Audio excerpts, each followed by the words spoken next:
And welcome to Jim and Ben's Movie Adventures. My name is Ben, and I'm really excited to see who you are this week.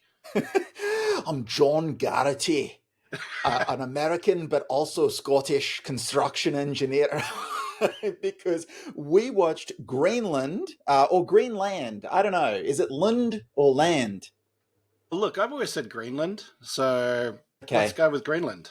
Greenland. It was my pick. So before we launch in, I'm going to give us a synopsis of this unusual disaster film that I hadn't seen and you hadn't seen either. So this is going to be an interesting Yeah. podcast. So let's have a look here. Construction engineer John Garrity, his estranged wife Alison, and their young son Nathan are trying to hold their family together when news breaks that a comet's fragments will strike Earth, causing catastrophe worldwide. As panic spreads and they realize they're among the few citizens selected for evacuation, the Garritys are thrust into a desperate race for survival, attempting to reach their allocated bunker in Greenland before it's too late. That's it.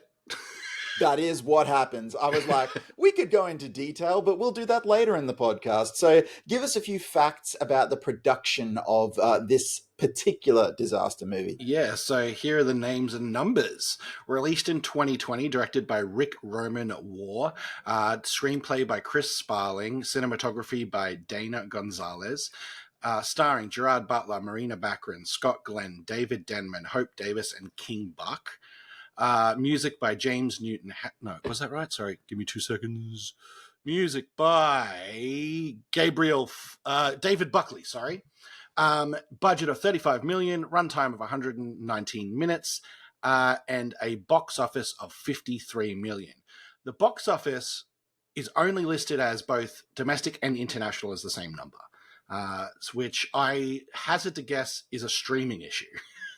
Well, this was one of those movies. It came out at basically the height of the pandemic. So this was 2020. I think it was December. It had already been delayed due to the pandemic. So it's in that weird category where the box office perhaps was never going to be what it would usually be if the film was successful. So they had to kind of judge its success based on other metrics. Everything was heading to streaming early. No one was out at the cinemas. It was a super weird time. But the reason that we're watching this movie was this movie got a sequel. And that is really unusual because this was at least this was seen as a generic kind of disaster movie. Now, don't be angry if you've actually seen the film. I was talking from the outside there when I say a generic disaster movie. That's what I thought it was, which is why I didn't see it, because I'm like, I've seen plenty of those. I don't really need to see another one.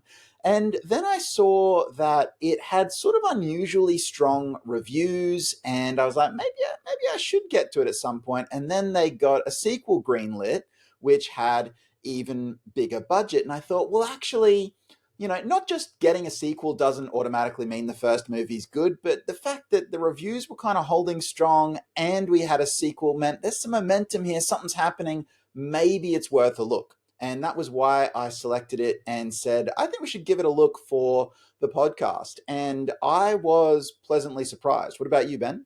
Yeah, this movie wasn't even on my radar. I had no knowledge of it. And I think it's because it was in that black hole that was the COVID years, right? Things got swallowed and moved and pushed and chucked on streaming. And there was a lot of content at that time and not a lot of content at that time. It's kind of like this weird paradox. But yeah, I wasn't surprised you picked it when I looked up the basic synopsis. I'm like, oh, it's a disaster film. That's very much Jim's wheelhouse. And then as I was watching the film, I'm like, this is 100% a disaster film where it doesn't really matter what the disaster is. Yeah. It is the journey of this family. The family starts off complex, ends complex. It's does what a few disaster movies have been doing recently and explores the complex human nature in a disaster. And unfortunately, in the modern era, we've actually seen a lot of these complex human natures come out in real life around the world. And it has been shown to be correct. So I actually found this movie very confronting in parts. Oh, There are moments in this film yeah. where I I know I would be undeniably terrified in that moment, and it's not of the big thing in the sky, it's of the person in front of me. Yeah, I have to say that was the real surprise with the film because, again, I did go in clean. I knew disaster movie. I didn't realize the take, if you like, on it. Yeah. And what I did then work out after, I'd say it probably hit me 20 minutes into the film, I went, oh, their thing, the point of differentiation, the thing that makes them different, is they are going to tunnel vision the perspective of this movie literally on this one family. There is no cutaways to the White House, there's no cutaways to the government officials trying to plan the thing, there's no big kind of conspiracy that's revealed, which is what you would usually have in a Yeah. disaster movie. You would have that sort of global plot, and they just have gone completely like, what would it be like for this one family? And that is, I guess, the party trick of the movie, and it's also the thing that makes the movie somewhat unique in a sea of disaster movies. And it is also the same thing that makes the movie, as you said, quite confronting Yeah. in parts, because I felt the same thing. I was like, it's almost claustrophobic because you are stuck with this very grounded, very real, very human kind of story. And the characters don't know what the government is up to or what the overall situation is worldwide. They're hearing it in real time with news reports, and there's even there's the idea, but it's not plucked out in the film because they don't have time for it. But it's the idea that how long did government know this was going to Yeah. happen? Because and they've kind of prepared for it, but they've kept it all secret, and that would be just horrifying if you're just man on the street and had no idea what was going on, kind of thing. So it's kind of the anti 2012, that Roland Emmerich movie. Yeah. I kept thinking of 2012, where it was like kind of the same premise in a lot of ways, where we had a family that was fractured but was trying to get to safety. But 2012 is just an action fun ride the whole time. It's silly. They're jumping giant,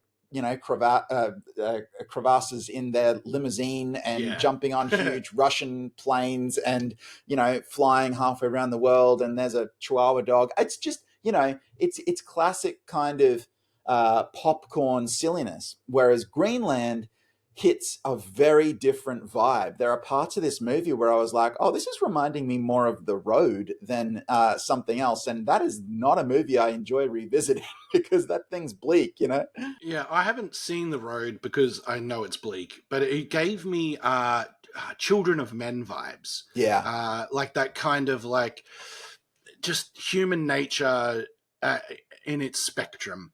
Um, the truck scene I want to talk about. So there's our family is split up.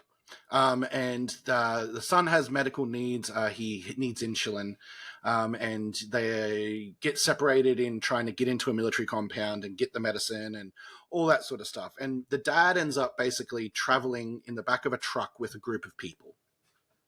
And those group of people identify him because he has one of the bracelets that is like the golden ticket to, hey, you're useful to future society, you're allowed in. What they don't know is that he's already kind of been rejected because of his son.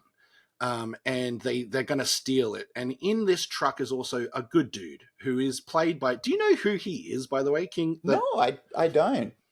His name is King Bark. It's his stage name, but Ah. he was a Vine influencer. He Oh, started wow. off in like TikToks and Vines and social media He's really in good. pure comedic, silly 6-second bits, right? But he is fantastic in this movie. He gives off this kind of really lovely, good natured, scared guy who is maybe just out of his depth. um, and has been out of his depth for a long time, and really just misses his family. But yeah, there's this moment where there's this confrontation, and the fight is messy. It's not clean. It's not quick. It's a bunch of people who don't know how to fight fighting each other, To the and death. to the death. Yeah, Yeah. this is Mortal Kombat, Yeah. and it ends in a messy and unclean way, and everybody's in shock. And you get this moment of you seeing this poor kid who was part of the fight, and you lose track of him, and you realize that he was killed in the fight too. And it is really heart wrenching. You've seen this kid, he's a man, for 7 minutes of screen time at this point in time. And I don't think I've ever cared more for a character I've known a less amount of time on screen. It was a really confronting, scary piece of film with such a heart wrenching piece of ending to it in the middle. Like, it really stuck with me long after the film. That scene is what I'm trying to articulate. No, I agree with you, but there were multiple scenes like that. I mean, the scene when they're trying to leave their suburban existence and the Yeah, neighbor comes out with the daughter and kid. is shrieking like take her, and it's an impossible situation, and it's a situation where everybody is right in that situation. Like, and that's what makes it awful. It's like, yes, take her, you have a chance, but then Gerard Butler is saying, no, we're going to get there and then we will be abandoning her because they're not going They're to not going to take take her. her. She's Yeah. not on the list. Like, so now we've separated this girl from her parents. Like, he's like, we can't. So the mother's right, please take my daughter. He's right, we can't take your daughter. And everybody's traumatized. And it's just like, like I say, it's the anti 2012. It is not a good time. Do you know what I mean? To be looking at this sort of thing. The other thing that makes it the anti 2012, sorry, and in a fantastic way, is it just shows that in the moment, in a disaster, the first plan you come up with is not going to be good. It Mm, is not going to be the right plan. It is going to go wrong. And it happens in this movie in messy, horrible ways. It happens with people at the start thinking you can trust other people. It happens with trying to go places that they can't get to. And it really, the only moment or the only part of the film that we finally first get that first breath back is when they all make it to her dad's place. And you kind of realize that nothing has gone right, but they've gotten to where they were trying to get to. And it just feels like the most human way that can happen. Sometimes, 2012 is a great example. The script feels contrived to get the people there. This felt messy and they got there, and I think that worked a lot better, and why I think people really kind of like this film, and it gets good word. I should say, I mean, we've mentioned it many times. I don't dislike 2012. It's just No, no, no, it's a different it, movie. it's just completely different vibes. It's Yeah. just completely different vibes. And I think because there are so many similarities, that's why I find it a fascinating kind of comparison point, because that one's the fun version, and this Yeah. one is the traumatic version. But that said, the movie is human. It does still have thrills. It's not like just entirely bleak. But I do think it's the bleak moments that tend to stay with you the most, when you actually look at it. And I was really impressed as well with what they achieved for the money that they had. That was something where, yes, you can definitely see at times the seams of them Yeah. not having a lot to play with, but they were quite strategic, clearly, on where they used the money. And they used it where they needed to use it, and where it was sort of, a nighttime drone shot and things are on fire, yeah, that's looking a little rougher, than. But they spent the money on the right stuff, the military base and the large scale sort of sequences. They I thought it was very clever in that sense of getting the most out of their relatively modest budget point. I think they're in like the 30 million range or something, which is very little for a film of this scale. So I was Yeah, impressed there. It was, I think, yeah, it was like what, 35 mil. Um, it's also kind of a movie in two parts, like most disaster type movies are. And that you can see that obviously they had to keep a lot of that budget for when explosions happen, is the basic answer, right? And that's also when we kind of get a little bit out of the human disaster and into the natural disaster, and it kind of becomes a bit more easier watch from that point. When the comet starts hitting, the humans are less of the enemies, and the comet and surviving as the enemies. And the one scene that I thought kind of, I felt like they put it in there because it was a disaster film, and you're meant to have that scene, was when the not when it first hit, but when the little bits of comets were starting to rain and they were hiding under the bridge. Mm. And he runs out to save the guy and that sort of stuff, and you can see the fire around it. That felt a bit stagey and a bit set-up-y to me. And it felt like the movie really kind of didn't need it. We already had the real feel of fear from the comet. We'd already seen it and on the news and the show wipe out whole regions of America. I don't think we needed the little personal little bit there, but that's nitpicky for me, and it's just because it felt like a stage in a way, like its presentation, rather than it felt like the rest of the movie, which felt real. Yeah, I think in terms of things that I struggled with when we look at the film construction, uh, one thing that kind of stuck with me was the idea of the fractured family, because it wasn't given a lot of airtime. In a way, you need it because there needs to be some tension among our core group. And if your core group is a mum, a dad, and a son, there must be some sort of disagreement, some sort of tension between the two characters. What's the easiest thing to do? Well, have the mum and dad start the movie broken up, and we'll bring them together throughout the course of the film. So I'm not really knocking that as a choice. I'm more sort of going, look, they just didn't give it much time to breathe. She kind of ends up forgiving him and moving on because the world is ending, which I guess, sure, like, and It's not he actual growth. it's not, it doesn't actually address any of their issues. It doesn't actually say, you've demonstrated to me, something that, uh you know what I mean, like, because again, his thing was betrayal as well. That was Yeah, functionally why they ended. So even, and again, this is kind of nitpicking as well, but if perhaps the thing that broke them up wasn't infidelity, but was in fact that he was not committed or interested as a husband, then working all too of much. it, working too much, that kind of thing. Well, that kind of tension, his actions throughout the movie to prove how much he cares for his family would actually resolve the problems that the two of them had. But because the problems the two of them had were sort of vague and we didn't really know what it was, but he was, he was unfaithful. Is basically all we know. They had some sort of issue and he was unfaithful. And I'm like, well, it doesn't really, we haven't solved that issue because the world ended. It was just the world ended and we have to get to the bunker, and therefore we should just forgive each other on the way. And Yeah, it didn't quite mesh for me. So I did a little reading of this film after I watched it, just because that's what we do, and it has a very Hollywood story behind its making. In that, originally, I think it was Neil Blomkamp was attached to make this film with Chris Evans. And mm, then, development changes, time, things happen. Neil Blomkamp jumps off. We get, Rick Waugh coming in. And then Gerard Butler comes in to replace Chris Evans. Gerard Butler starts producing it.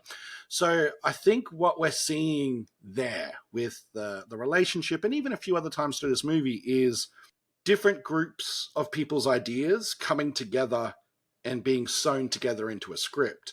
I think it is sewn together pretty well, but there are a few seams where you're like, the relationship kind of feels like a previous draft thing that was left in, yeah, because it's not given its time. Um, the get to Canada part kind of feel like it was added on a little bit afterwards too, because it kind of shows up partway through the film in a pretty abrupt way. But yeah, I'm not. These aren't bad things. It's just when you watch, a movie a week for 2 and a bit years, you kind of start to pick things apart like this, or you start to think you see the Matrix. And in this, I thought I saw the Matrix a little bit. I thought I saw just the ideas from different drafts kind of melding into this one. And as I said, not in a bad way, just in a way that I could see it. Yeah, I think for me, that sort of stuff, aside from the relationship drama, which is a character thing, it's really the final 25 minutes where things start to, I wouldn't quite say fall apart. I feel like by that point of the movie, they've earned my attention It for the switches. finale. But, you start to have a bit of a think to yourself and you go, all right, if these pilots have full planes and they're trying to leave from Canada, why did they wait to the last minute to fill the plane and leave? Like, you wouldn't. You would just go. You would just go when the plane is full, and there is absolutely no way that plane would not be full within 2 hours of, you know what I mean? Like, so even just the whole idea of Gerard Butler and his people are in the truck and they're like, we're going to Canada. There's these people who are going to fly us out, and we know about it somehow, and they're going to wait for you. They're not waiting for you. Like, why would they do that? Like, it didn't make any sense. So obviously I get why, because we got to get our characters to Greenland somehow. So this is the method that they chose. And the film kind of gets away with it because we are so locked to that family's perspective. We are not supposed to be thinking about the mechanics on the other side, and what's going on with the rest of the people in the plane and why they waited so long and how that we're not. And the movie, to its credit, doesn't give you a lot of time to process that either. It keeps things moving, perhaps because it knows, we're going to hand wave that one a little bit because it's not quite going to hold up. Similarly, when they get to the bunker, it's the same thing. I mean, it would appear that they have decided to wait until the last 30 seconds before this meteor hits to close the doors to the bunker. And they're just letting randoms in. And there's no armbands needed now. Like, so they kind of just, it collapses a little bit there towards the end. But again, I get why. We want the characters to get into the bunker. We need it to be exciting. We don't want to stop and do armbands again. We already did that earlier in the movie. We've done that sequence. So again, I'm not really necessarily griping here. I get it. I'm just saying, you can see some of the seams. You can see some of those seams, particularly when you get towards the end of the film there. I'd like to ask your opinion. And this is obviously inspired by the movie, but it's not necessarily about the movie. The core premise of this movie, without this family, is that the world has been preparing for this. There are bunkers.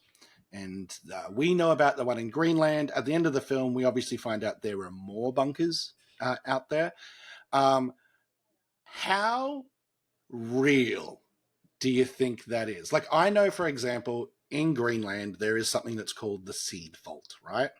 And it is a vault that holds a biodiverse amount of seeds from around the world in case of a natural disaster, so you can replant the world, or if a species of plant dies out. That is real, right? I know that's real.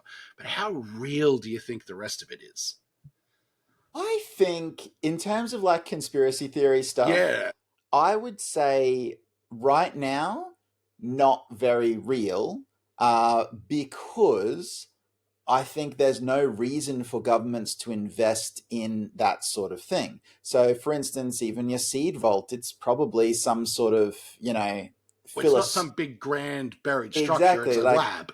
It's a philosophical, environmental thought, by a group. I'm guessing. I don't know much about it, right? I'd never heard of it till you just said it. But yeah, it's real. But I would think, no one's going to invest in that. But I would say, if we had advance warning, which, they say we would, I think we'd get a few years worth of warning. Something like this happened. Yeah, I reckon. Conspiracy, build a bunker, get your lists in order. Unfortunately, I'm a little bit like, that's probably how that'd go. I think it could be true, but the only thing that holds me back is I just don't see countries cooperating enough. Yeah.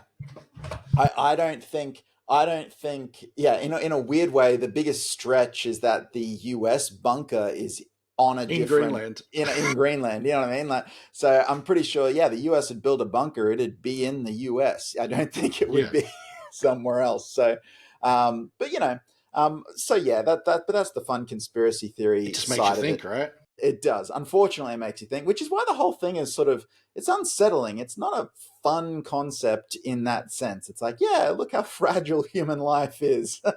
Great. Also, why don't we get more Marina Baccarin?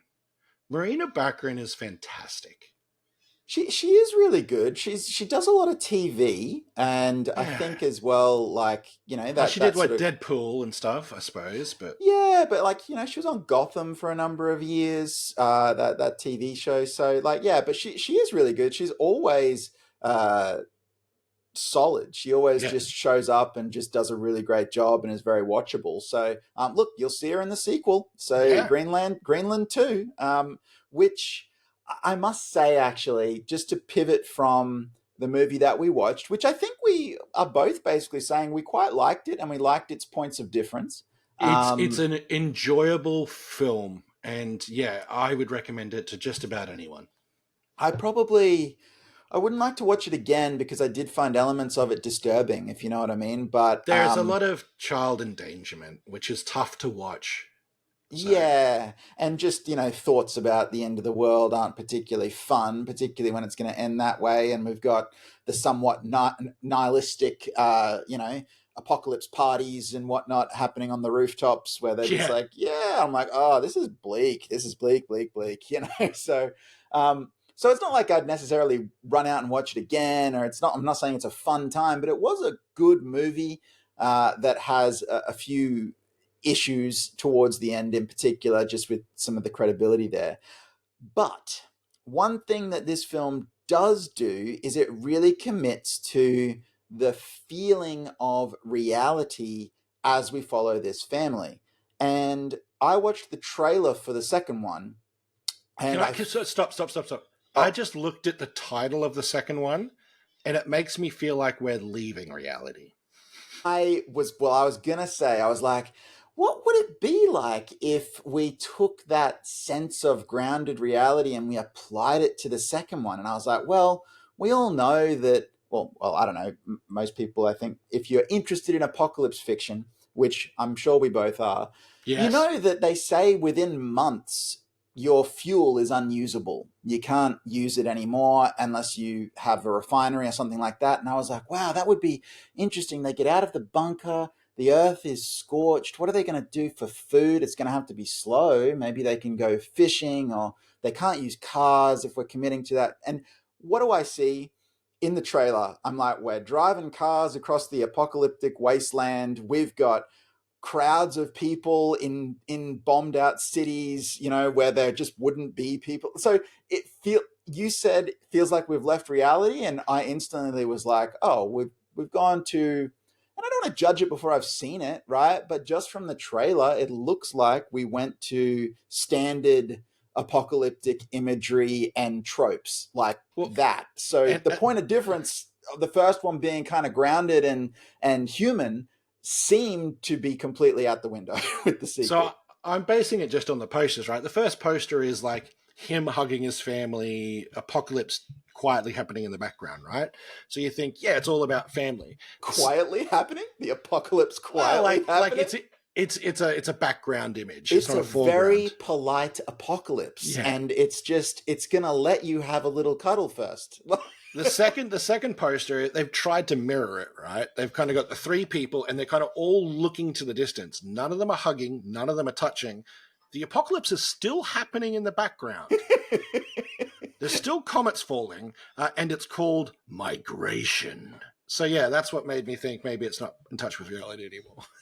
Look, it just seems that way, which I kind of think would be a bit of a shame because, again, that was their point of difference the first time around, was this grounded human story. So, and taking that and maybe blowing it up, I'm like, we've seen the blown up version before. So, either way, though, the first one was interesting enough, unique enough that it's piqued my interest. I will watch the second when it comes out. I will 100% watch the second one. And just for a point of comparison, like, do they follow along? Are we right? Are they kind of diverting a little bit?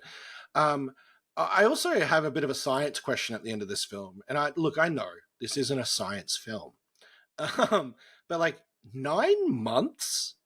Yeah, That's how long they were in the bunker? yeah, that's It feels like it should be a couple of years. I'm pretty sure that's going to get retconned heavily for the Okay. sequel. Because the sequel is like 5 years later. And Yeah. so I think they're trying to kind of, because you never know if you're going to get a sequel, right? Like, Yeah.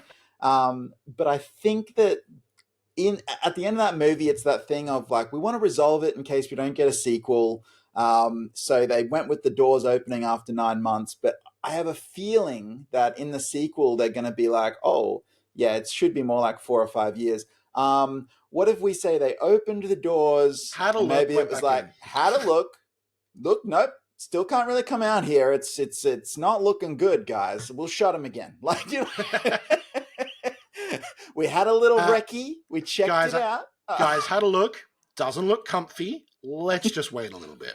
Not enough greenery back yet. You Still know got how some. it's called Greenland? Still not it. We'll open the door again in another 3 years. So I don't know. Look, we'll see how they deal with that. But yes, I believe it is supposed to be several years before they can get back. So look, I hope you enjoyed our trip to Greenland. And I am. Well, That tickled me. That tickled me good. Our trip to Greenland. And I look forward to hearing what you are going to take us on a trip to next. But before we do that, why don't you tell the good people of the interwebs where they can find our podcast? You can find us at Jim and Ben's Movie Adventures. That works on iTunes, Spotify, and YouTube. If you type that in, you'll see all the content we've created. We've created almost an apocalypse worth of content that would carry you through. If you At had least to wait 9 months. At least 9 months. If you had to wait in a bunker, we're getting you through 9 months worth of content of movies, right? So you can download them all on YouTube Premium or Spotify, and you've got us with you. But as you do that, you can explore our back catalogue. You can see what movies we've watched. You can see what movies we haven't watched. And maybe you can suggest a movie to us. And if you like us, subscribe, comment, like. Really, we do love hearing from you. We've had a few new subscribers lately, which always makes my heart flutter. It's really, really nice. If you want to follow us on any sort of social media, you can do so on TikTok. At Jim and Ben's Movie Adventures, or you can do so at Instagram, Jim_and Ben.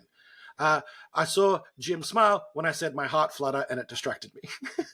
Well, I'm sorry. It's not very often that you hear humans be like, "Oh, we got some subscribers, and my heart's all aflutter." Like, Look, I'm a natural man. I speak my feelings. Yeah, good on you. In speaking my feelings, I've decided, without telling you, that I want to challenge you to something.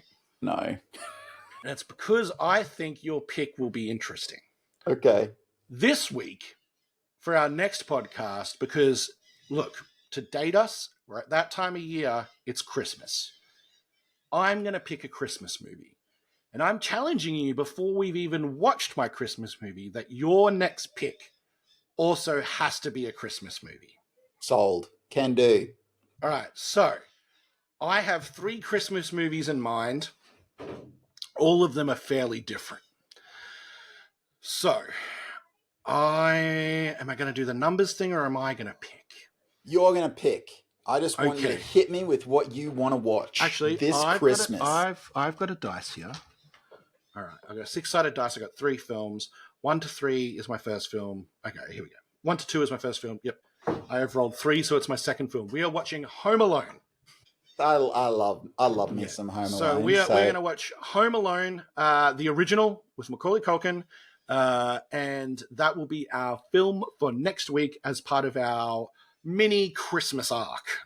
Love it. Well, I will think hard on what my Christmas follow-up will be, and we'll hit you with that the week after. But until then, Home Alone. Bye, everyone. See you all in Greenland.